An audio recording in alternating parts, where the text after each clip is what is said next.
In this video, you are going to see how to set the cell wide and height in centimeter or inch. Here, if you want to change the wide and height this cell, let us click on over here, click on right button.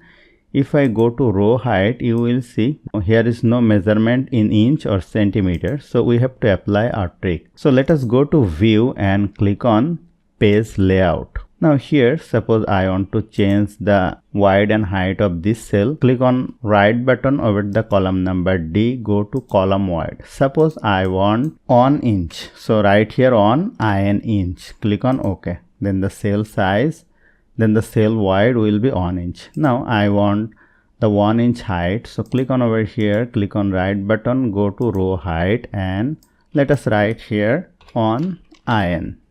Click on OK.